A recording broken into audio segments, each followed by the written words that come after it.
ചന്ദ്രിക ദിനപത്രം ഒക്ടോബർ 22, 2025 ബുധൻ. ഇ.പി. ഉബൈദുള്ള എഴുതുന്നു. സംഘ് പരിവാർ അജണ്ട.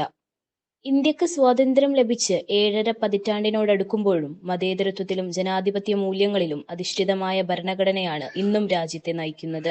രാഷ്ട്രപിതാവിനെ വധിച്ചവരുടെ പ്രത്യയശാസ്ത്രം ഈ മണ്ണിൽ നടപ്പിലാക്കാൻ കഴിയാത്തതിന്റെ അടിസ്ഥാന കാരണവും ഇതുതന്നെയാണ്. ഇന്ത്യയെ ഒരു പ്രത്യേക പ്രത്യയശാസ്ത്രത്തിന് കീഴിലാക്കാനുള്ള സംഘ് പരിവാർ ശ്രമങ്ങൾ പലപ്പോഴും പരാജയപ്പെട്ടപ്പോൾ ചരിത്രത്തെ വളച്ചൊടിച്ചും വിദ്യാഭ്യാസത്തെ തന്ത്രപരമായി ഉപയോഗിച്ചും പുതിയ വഴികൾ തേടുകയാണ് ഭരണകൂടം. കുട്ടികളെ പുതിയ ചരിത്രം പഠിപ്പിച്ച് മസ്തിഷ്ക പ്രക്ഷാളനം നടത്താനുള്ള തന്ത്രമായിട്ടാണ് പലരും ദേശീയ വിദ്യാഭ്യാസ നയം 2020 അഥവാ NEP കാണുന്നത്. BJP ഇതര സംസ്ഥാന സർക്കാരുകളുടെ ശക്തമായ എതിർപ്പ് കാരണം NEP പൂർണ്ണമായും നടപ്പാക്കാൻ കഴിയാത്ത സാഹചര്യത്തിലാണ് സംസ്ഥാനങ്ങളെ വരുതിയിലാക്കാൻ കേന്ദ്രം പുതിയ തന്ത്രം ആവിഷ്കരിച്ചത്. അപ്രകാരം കണ്ടെത്തിയ ഒളി അജണ്ടയാണ് PMS schools of rising India അഥവാ PM ശ്രീ എന്ന് ബലമായി സംശയിക്കേണ്ടിയിരിക്കുന്നു. 2022 ആരംഭിച്ച PM ശ്രീ പദ്ധതിയെ തുടക്കം മുതൽ എതിർത്തുപോന്ന കേരളത്തിലെ ഇടതുപക്ഷ സർക്കാർ ഇപ്പോൾ പദ്ധതിയിൽ ചേരാൻ തീരുമാനിച്ചത് ഗൗരവമായ ചർച്ചകൾക്ക് വഴിവെച്ചിരിക്കുകയാണ്. NEPയോടുള്ള സൈദ്ധാന്തികമായ എതിർപ്പ് നിലനിൽക്കെ PM ശ്രീയുടെ ഭാഗമാവാനുള്ള ഇടതു സർക്കാരിന്റെ തീരുമാനം സംസ്ഥാനത്തിന്റെ വിദ്യാഭ്യാസ മേഖലയിൽ ദൂരവ്യാപകമായ പ്രത്യാഘാതങ്ങൾ ഉണ്ടാക്കിയേക്കാം. ഈ നിലപാട് മാറ്റത്തിന് പിന്നിൽ സാമ്പത്തിക സഹായം മാത്രമല്ലെന്ന് വ്യക്തമാണ്. സമഗ്ര ശിക്ഷ കേരള ഉൾപ്പെടെയുള്ള കേന്ദ്രാവിഷ്കൃത വിദ്യാഭ്യാസ പദ്ധതികൾക്ക് അനുവദിക്കേണ്ടിയിരിക്കുന്ന ഏകദേശം 1500 കോടി രൂപയുടെ ഫണ്ടുകൾ കേന്ദ്രം തടഞ്ഞുവച്ച സാഹചര്യമുണ്ട്. പണനയത്തിന്റെ പേരിൽ കേന്ദ്രത്തോട് പോരാടിയ ഇടതു സർക്കാർ പെട്ടെന്നൊരു U-ടേൺ എടുത്തതിന്റെ കാരണം ഫണ്ട് തടഞ്ഞുവെക്കലുമായി ബന്ധപ്പെട്ട സമ്മർദ്ദമാണെന്ന് കരുതാനാവില്ല. മുഖ്യമന്ത്രി പിണറായി വിജയൻ കേന്ദ്ര ആഭ്യന്തരമന്ത്രിയുമായി കൂടിക്കാഴ്ച നടത്തിയതിന് പിന്നാലെയാണ് ഈ U-ടേൺ എന്നതും സംശയങ്ങൾ ബലപ്പെടുത്തുന്നു.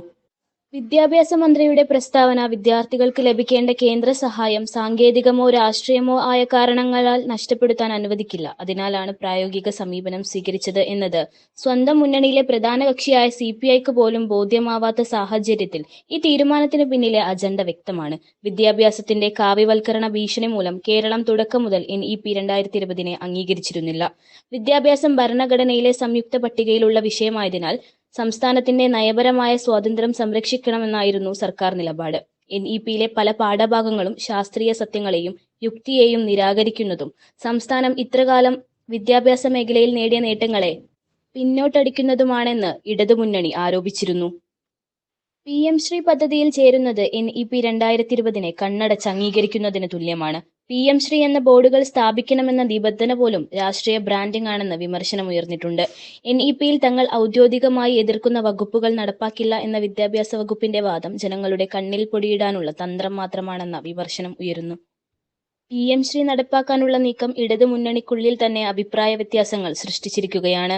CPI അടക്കമുള്ള പ്രധാന ഘടകകക്ഷികൾ ഈ തീരുമാനത്തെ ശക്തമായി എതിർക്കുന്നു.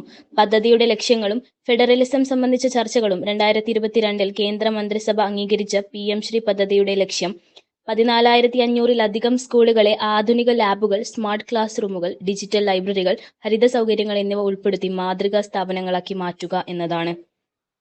തിരഞ്ഞെടുത്ത സ്കൂളുകൾക്ക് 5 വർഷത്തേക്ക് ശരാശരി 1 കോടി രൂപ വരെ കേന്ദ്ര സഹായം ലഭിക്കുമെന്നതാണ് പ്രധാന ആകർഷണമെന്ന് പറയുന്നു. എന്നാൽ കേന്ദ്ര സഹായം ലഭിക്കാൻ സംസ്ഥാനങ്ങൾ ഇത്തരം പദ്ധതികളിൽ ചേരേണ്ടി വരുന്ന സാഹചര്യം വിദ്യാഭ്യാസ മേഖലയിലെ ഫെഡറലിസത്തെക്കുറിച്ചുള്ള ചർച്ചകൾക്ക് വീണ്ടും വഴിയൊരുക്കുന്നു. സംസ്ഥാനത്തിന്റെ വിദ്യാഭ്യാസ ദർശനവും സ്വാതന്ത്ര്യവും സംരക്ഷിച്ചുകൊണ്ട് ഈ പദ്ധതി നടപ്പാക്കാനാവില്ല. കേന്ദ്രത്തിന്റെ ഒളി അജണ്ടകൾക്കെതിരെ നിലപാടെടുത്തിരുന്ന ഒരു സർക്കാർ സാമ്പത്തിക സമ്മർദ്ദത്തിന് വഴങ്ങി നിലപാട് മാറ്റിയതിലൂടെ കേരളത്തിന്റെ തനതായ വിദ്യാഭ്യാസ മാതൃകക്ക് എന്ത് സംഭവിക്കുമെന്ന ചോദ്യം പ്രസക്തമാകുന്നു. PM ശ്രീ നടപ്പാക്കുന്നതിലൂടെ ഒരു വലിയ വിപത്തിന് ചുവപ്പ് പരവതാനി വിരിക്കുകയാണ് പിണറായി സർക്കാർ.